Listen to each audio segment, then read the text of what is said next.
बिस्मिल्लाहिर्रहमानिर्रहीम। अस्सलाम वालेकुम स्टूडेंट्स, मैं हूं हसान फरीद, आपका फिजिक्स टीचर। स्टूडेंट्स, आप लोग जानते हैं कि चैप्टर नंबर 13 जो है वो हम कंप्लीट कर चुके हैं। अब बारी आती है चैप्टर नंबर 13 के एक्सरसाइज के शॉर्ट क्वेश्चंस की। तो आइए जरा देखते हैं कि पहला शॉर्ट क्वेश्चन जो है उसकी स्टेटमेंट क्या कहती है। स्टूडेंट्स, 13.1 की स्टेटमेंट क्या कहती है, आइए जरा देखते हैं। A potential difference is applied across the ends of a copper wire। एक कॉपर की वायर है और उसके गिर्द हमने पोटेंशियल डिफरेंस लगा दिया। पोटेंशियल डिफरेंस का क्या मतलब है कि हमने कॉपर वायर के साथ बैटरी अटैच कर दी। अब बैटरी लगाएंगे तो उसमें से करंट बहेगा तो वो जो अंदर चार्जेस होंगे उनकी कोई ना कोई स्पीड तो होगी। वो ये पूछता है कि what is the effect on drift velocity of free electron. वो जो अंदर इलेक्ट्रॉन्स हैं उनकी ड्रिफ्ट वेलोसिटी पर क्या फर्क पड़ेगा अगर हम ये काम करें और अगर हम ये काम करें। अब ये काम क्या है जी, if we increase the potential difference, अगर हम पोटेंशियल डिफरेंस बढ़ा दें तो ड्रिफ्ट वेलोसिटी जो है वो उसको क्या फर्क पड़ेगा। स्टूडेंट्स, उसको जानने से पहले आपको ड्रिफ्ट वेलोसिटी का फॉर्मूला आना चाहिए। ड्रिफ्ट वेलोसिटी का फॉर्मूला जो है वो आपकी बुक ने डिस्कस नहीं किया, मैं अब आपको बताता चलूं। ड्रिफ्ट वेलोसिटी जो है, जिस वेलोसिटी से चार्जेस मूव कर रहे होते हैं वायर के अंदर, वो बराबर होती है I/N/E/A। ये फॉर्मूला आप लोगों के लिए फेमिलियर नहीं होगा क्योंकि आपकी बुक ने इसको डिस्कस नहीं किया, लेकिन याद रखिए कि स्टूडेंट्स, इलेक्ट्रॉन जिस स्पीड से मूव कर रहे होते हैं उसे ड्रिफ्ट वेलोसिटी कहते हैं। और वो जो ड्रिफ्ट वेलोसिटी है वो I/NEA के बराबर है। I क्या है, यहां पर करंट है, N जो है वो नंबर ऑफ इलेक्ट्रॉन्स जितने होंगे, E जो है वो एक इलेक्ट्रॉन पर चार्ज होगा, और इसी तरह जो है A वो हमारे पास एरिया ऑफ द वायर है। नाउ स्टूडेंट्स, हम लोग ये भी जानते हैं ओहम्स लॉ के मुताबिक, ओहम्स लॉ क्या कहता है, V is equals to IR और I is equals to V over R। ये ओहम्स लॉ का फॉर्मूला है, I is equals to V over R। मैं इस I की जगह अगर V ओवर R पुट कर दूं तो ये बन जाएगा I की जगह V, और वो जो R है वो नीचे आ जाएगा, तो ये I की जगह V ओवर R पुट कर दिया मैंने। अब ये फॉर्मूला हमारे पास बन गया, इसको मैं फिर से एक दफा नीचे लिख देता हूं।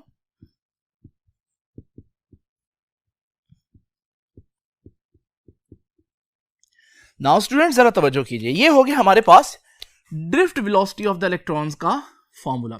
अब इस फॉर्मूले से हम कैसे पता लगाएंगे ये अब हम देखते हैं जी।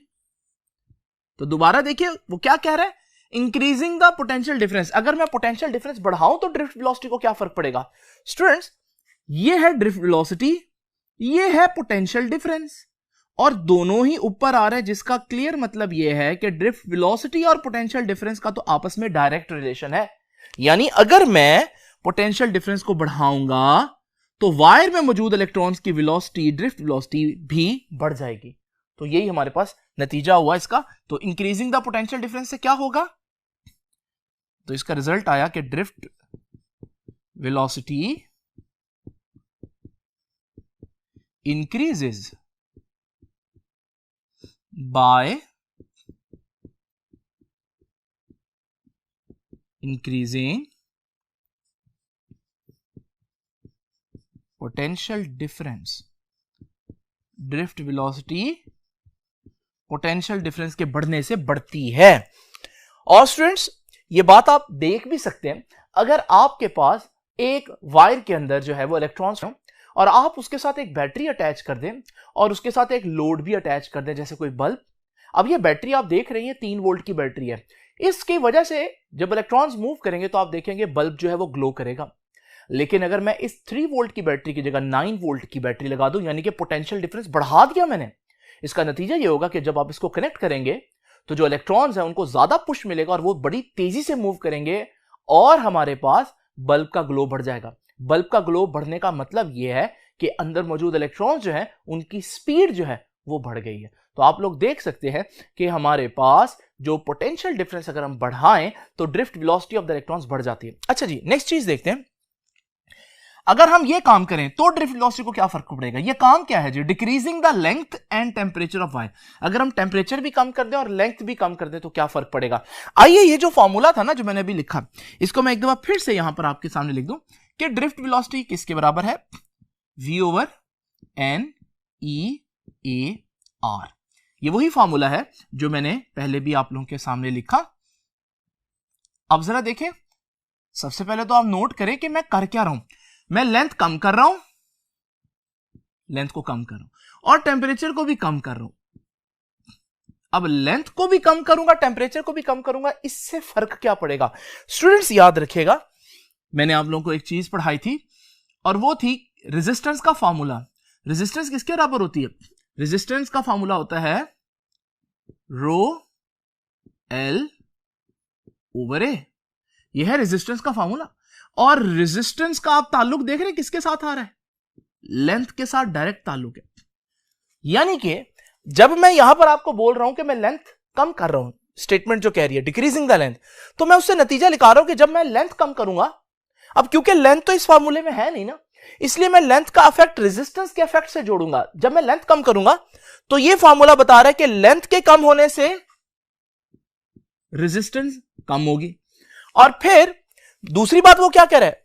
डिक्रीजिंग द टेम्परेचर, टेम्परेचर भी कम करना है। और टेम्परेचर के बारे में भी हम ये बात जानते हैं कि टेम्परेचर का भी रेजिस्टेंस के साथ डायरेक्ट ताल्लुक है, यानी अगर आप टेम्परेचर कम करेंगे तो भी रेजिस्टेंस कम होगी।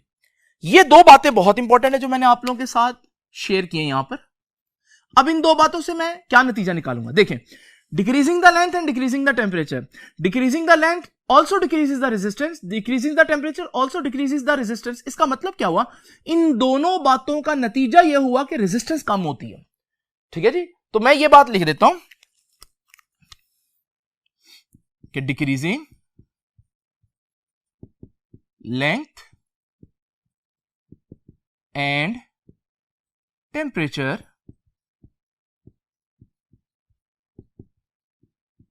decreases the resistance, उसकी रेजिस्टेंस को कम कर देती है। और अब देखते हैं ड्रिफ्ट वेलोसिटी को क्या फर्क पड़ेगा। तो खुलासा यह है कि ये जो रेजिस्टेंस है ये कम हो गई, तो रेजिस्टेंस तो नीचे आ रही है। जब ये कम होगी तो ड्रिफ्ट वेलोसिटी बढ़ जाएगी स्टूडेंट्स। तो याद रखिएगा, हमारे पास ऊपर वाले फार्मूला से पता चल रहा है कि हेंस ड्रिफ्ट वेलोसिटी इंक्रीजेस, बढ़ जाएगी। तो दोनों का नतीजा ये आया कि यहां पर भी ड्रिफ्ट वेलोसिटी बढ़ रही थी और यहां पर भी ड्रिफ्ट वेलोसिटी बढ़ी थी। तो यानी कि टेम्परेचर कम करने से क्या इफेक्ट होगा? देखिए, टेम्परेचर इस फार्मूला में नहीं है ना, इस फार्मूला में रेजिस्टेंस है, इसलिए मैंने पहले देखा कि टेम्परेचर के कम होने से रेजिस्टेंस को क्या फर्क पड़ेगा। और फिर रेजिस्टेंस तो इस फार्मूले में मौजूद है ना, तो फिर हम आसानी से रिलेशनशिप निकाल लेंगे। तो स्टूडेंट्स, ये था हमारा पहला शॉर्ट क्वेश्चन। आइए अब जरा देखते हैं कि सेकंड शॉर्ट क्वेश्चन क्या कहता है। स्टूडेंट्स, ये स्टेटमेंट क्या कहती है, आइए जरा देखते हैं। कहते हैं do bends in a wire affect its electrical resistance. क्या वायर को बेंड करें तो उसकी रेजिस्टेंस चेंज हो जाती है? ये जानने के लिए हमें पहले रेजिस्टेंस का फार्मूला पता होना चाहिए। रेजिस्टेंस का फार्मूला है स्टूडेंट्स रो एल ओवर ए। ये आप बहुत दफा पढ़ के आए इस चैप्टर के अंदर। इसमें एल जो है वो लेंथ ऑफ वायर है, ए जो है वो एरिया ऑफ वायर है। स्टूडेंट्स, जरा इमेजिन करें कि हमारे पास ये एक वायर है, इसकी लेंथ जो है वो एल है और इसका एरिया ए है। अगर मैं इस वायर को बेंड कर दूं तो आप देख रहे हैं इसको वायर को बेंड करने से ना इसकी लेंथ चेंज हुई है ना ही इसका एरिया चेंज हुआ है। इसका मतलब bending the wire does not change its length and does not change it's area. और जब इस फार्मूला के अंदर ना लेंथ चेंज होगी ना एरिया चेंज होगा तो रेजिस्टेंस भी नहीं चेंज होगी। इसका मतलब वायर को बेंड करने से रेजिस्टेंस चेंज नहीं होती, वही रहती है। तो स्टूडेंट्स, ये बात मैं लिख देता हूं कि बेंडिंग द वायर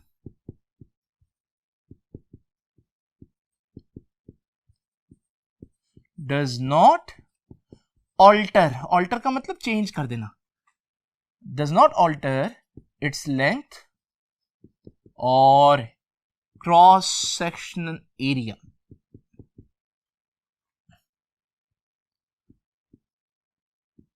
hence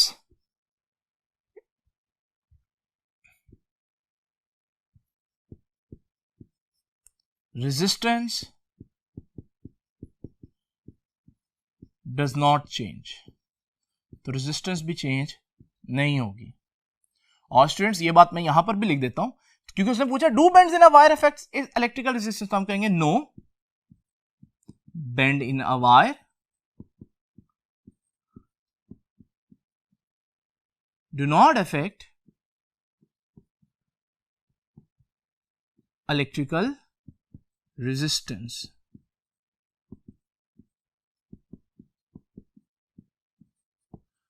तो स्टूडेंट्स, ये इसका बड़ा सिंपल सा आंसर है। आइए जरा देखते हैं कि नेक्स्ट शॉर्ट क्वेश्चन क्या कहता है। स्टूडेंट्स थर्ड शॉर्ट क्वेश्चन की स्टेटमेंट क्या कहती है? वो कहते हैं कि ये हमारे पास दो रेजिस्टर्स हैं, ये कार्बन रेजिस्टर्स है जिनको हम लोगों ने बहुत डिटेल में डिस्कस किया था और मैंने आपको बताया था कि इनके ऊपर डिफरेंट बैंड्स होते हैं, जैसे कि मैंने यहां पर भी आप लोगों के सामने यहां पर बैंड्स शो किए हैं। हर बैंड का डिफरेंट कलर होता है, इसका कलर ब्राउन लिखा हुआ है, ग्रीन है, रेड है और गोल्ड है। इसी तरह से ये येलो है, व्हाइट है, ऑरेंज है और सिल्वर है। इन कलर्स की मदद से हम बता सकते हैं इनकी रेजिस्टेंस कितनी होगी, यानी कि इनकी रेजिस्टेंस इनके ऊपर लिखी नहीं होती, इनका कलर ही बता रहा होता है कि इनकी रेजिस्टेंस क्या होगी। अब इनकी रेजिस्टेंस कितनी होगी ये कलर कैसे बताएगा, इसके लिए मैंने आप लोगों को बताया था कि आपकी बुक में एक टेबल बना हुआ है, ये टेबल जो है वो आपको पता होना चाहिए। ये टेबल के अंदर आपको हर कलर का एक कोड नजर आ रहा है, जैसे फॉर एग्जांपल ब्लैक का जो कोड है वो 0 है, ब्राउन का जो कोड है वो 1 है। इस तरह से ये पूरी लिस्ट है, ये कोड आपको याद होना चाहिए। वहां पर मैंने आपको बताया था कि किस तरह से याद करना है, यहां हम सिर्फ इसको सॉल्व करते हैं स्टूडेंट्स। तो आइए जरा देखते हैं कि पहला जो हमारे पास कार्बन रेजिस्टर है इसकी रेजिस्टेंस क्या होगी। देखिए अगर आप यहां गौर से देखें, इसका पहला बैंड ब्राउन है और अगर आप देखें उस टेबल के अंदर तो ब्राउन का जो कलर कोड है वो 1 है। इसका मतलब इसका कलर कोड पहले मैं लिख लेता हूं और वो है 1। इसी तरह से स्टूडेंट्स जो ग्रीन है, अगर आप ग्रीन का कलर कोड देखें उसके अंदर तो वो 5 नजर आएगा। और इसी तरह से अगर आप रेड का कलर कोड देखेंगे तो उसी टेबल में रेड का कलर कोड 2 नजर आएगा। अब गोल्ड का क्या है वो मैं आपके पास बाद में डिस्कस करता हूं, पहले मैं इनके दफा कलर कोड्स लिख लूं। इसी तरह स्टूडेंट्स ये है येलो, व्हाइट और ऑरेंज। अभी येलो का जो कलर कोड नजर आएगा वो 4 होगा। इसी तरह से अगर आप व्हाइट का कलर कोड देखेंगे तो वो 9 होगा और ऑरेंज का जो कलर कोड है वो 3 होगा। तो मैं इनको लिख लेता हूं। तो इसका कलर कोड है 4, इसका कलर कोड है 9 और इसका कलर कोड है 3। गोल्ड ये जो चौथा बैंड है ये क्या बताता है? ये बताता है टॉलरेंस, और टॉलरेंस का मतलब है कि कितना ऊपर नीचे आंसर जा सकता है। इसकी रेजिस्टेंस फिक्स नहीं होती, थोड़ा बहुत चेंज हो सकती है। तो कितना चेंज हो सकती है वो चौथा बैंड बताता है, इसे बोलते हैं टॉलरेंस बैंड।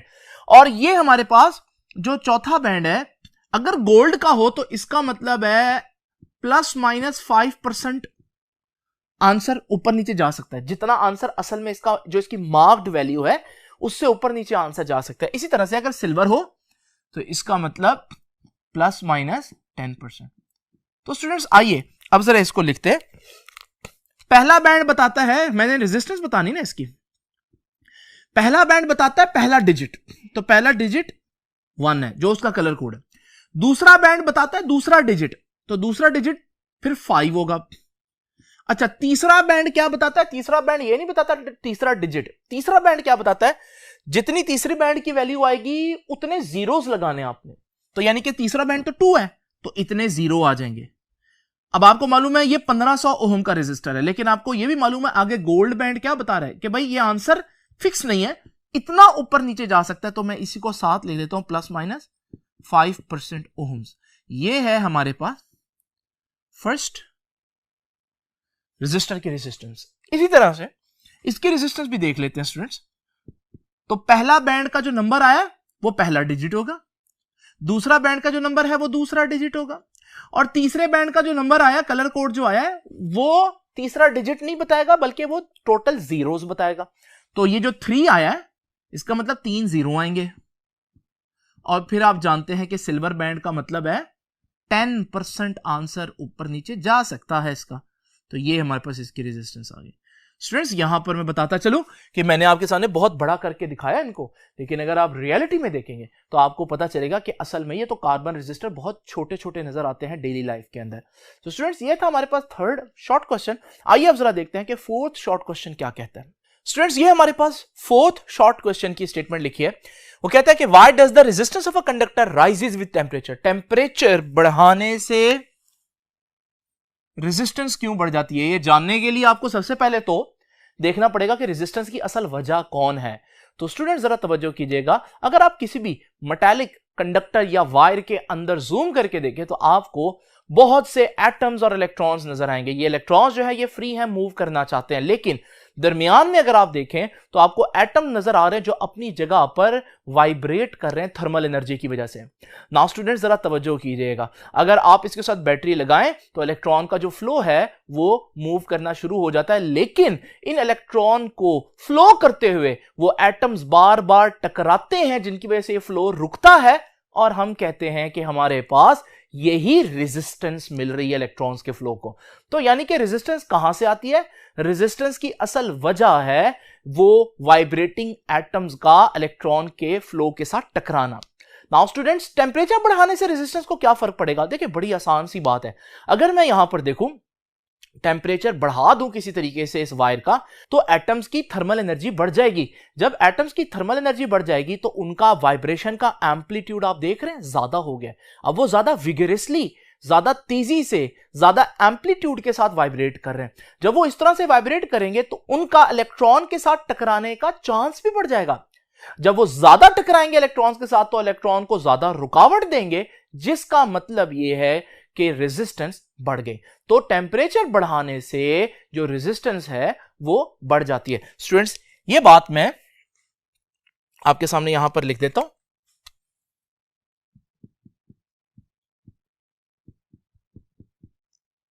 सबसे पहले तो आपको इसका आंसर लिखना है, टेंपरेचर बढ़ाने से रेजिस्टेंस बढ़ी है या कम होगी? तो आप कहेंगे कि बाय इंक्रीजिंग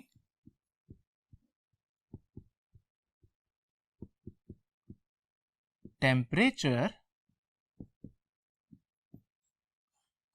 resistance increases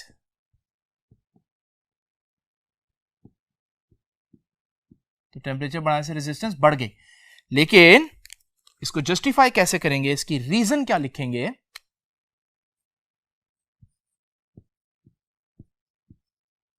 इसकी रीजन होगी कि हमारे पास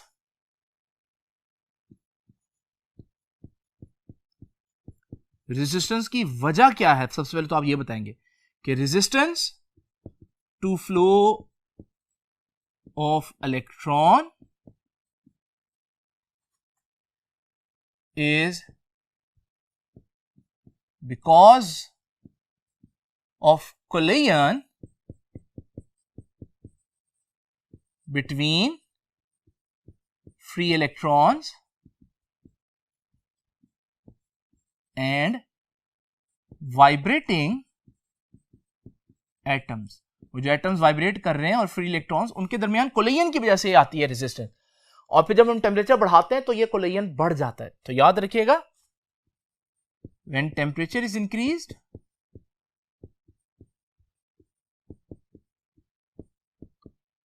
when temperature is increased, तो होता क्या जी? The amplitude of vibration of atoms, the amplitude of vibration of atoms also increases, वो भी बढ़ जाता है। Hence the probability मतलब चांस, किस चीज का चांस जी? Probability of collision also increases, टकराने का चांस भी बढ़ जाता है। और उसका नतीजा क्या होगा कि हैंस जब कोलिजन ही बढ़ गया तो रेजिस्टेंस ही बढ़ गई, हैंस रेजिस्टेंस इंक्रीजेस। तो ये है स्टूडेंट्स हमारे पास फोर्थ क्वेश्चन का आंसर। नाउ स्टूडेंट्स, ये था हमारा आज का लेक्चर। नेक्स्ट 5 क्वेश्चन जो है मैं नेक्स्ट आर्टिकल में आप लोगों से डिस्कस करूंगा। अब आपसे मुलाकात होगी इंशाल्लाह नेक्स्ट लेक्चर में। तब तक के लिए अल्लाह हाफिज।